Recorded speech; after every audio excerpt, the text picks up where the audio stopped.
வந்து ஃபிஷ்ஷை வந்து காசு வாங்கிட்டு ஏமாத்துறேன். ஆமாம் கைஸ், இது மாதிரி நம்மளுக்கு நிறைய கமெண்ட் வந்திருக்கு. ஸோ யூடியூப் ஷார்ட்ஸ் ஆகட்டும், இன்ஸ்டா ரீல்ஸில் ஆகட்டும் நிறைய கமெண்ட் வந்திருக்கு. எஸ்எஸ் கப்பி. ஸோ இந்த சேனல் உள்ள வந்து நிறைய பேர் கமெண்ட் பண்ணியிருக்கீங்க. நீங்கள் ஃபிஷ்ஷை வாங்கிட்டு ஏமாத்துறீங்க ப்ரோ, இவனை யாரும் நம்பாதீங்க, இவங்களாம் வந்து ஏமாற்றுவோம் அப்படின்னு நிறைய பேர் சொல்கிறீங்க. நம்ம ஏமாத்துற மீன்ஸ் காசு வாங்கிட்டு ஃபிஷ்ஷை அனுப்பாமல் இருந்தோம், இல்லைன்னா உங்களுக்கு வந்து மிக்ஸ்டு கப்பி, இம்பார்ட்டன்ஸ் கப்பியோட ப்ரைஸுக்கு மிக்ஸ்டு கப்பி கொடுக்குறதோ, இதெல்லாம் தான் ஏமாத்துறது. உங்களுக்கு வந்து சைஸ் வந்து சின்னதாக வந்தால் ஸோ அது வந்து என்னோட மிஸ்டேக் தான். ஸோ சாரி, நம்ம வந்து அதை ஏமாத்துறோம்னு சொல்லக்கூடாது. மிஸ்டேக்காக நான் அனுப்பிச்சிருப்பேன். எல்லாமே பார்த்தீங்கன்னா நம்ம வந்து நம்மளோட சேனலில் பேக்கிங் வீடியோ ஆகட்டும், கஸ்டமருக்கு என்ன மாதிரி ஃபிஷஸ் என்ன மாதிரி செலக்ட் பண்ணி நம்ம அனுப்புகிறோம், எல்லாமே வந்து கிளியராக நம்ம வந்து எடுத்து போட்டிருக்கோம். ஸோ இதுவும் வந்து ஒரு பேக்கிங் வீடியோ தான். நம்மளோட கஸ்டமர் வந்து திருப்பத்தூர்லேருந்து டேரெக்டாக பஸ்ஸில் போட்டு விடுங்க ப்ரோ அப்படின்னு சொல்லி ஆர்டர் பண்ணியிருக்காங்க.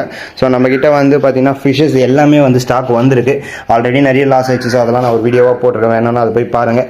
இந்த மாதிரி தினமும் இதுக்கப்புறம் பேக்கிங் வீடியோ வரும். ஸோ கண்டிப்பாக வந்து ஃபிஷஸ் நம்மக்கிட்ட என்னென்ன இருக்குது எல்லாமே ஸ்டாக் பண்ணிட்டு தான் இருப்போம். ஸோ நம்மளோட எஸ்எஸ் கப்பின்றது கண்டிப்பாக ஏமாத்துறது இல்லை. ஃபிஷஸ் நீங்கள் ஆர்டர் பண்ணிங்கன்னா கண்டிப்பாக உங்கள் கைக்கு வந்து சேரும். ஃபிஷஸ் எல்லாமே முடிஞ்ச அளவுக்கு இந்த சேனலுக்கு உங்கள் சப்போர்ட் கொடுத்து நிறைய பேருக்கு ஷேர் பண்ணுங்கள். தேங்க்ஸ் ஃபார் வாட்சிங் கைஸ்.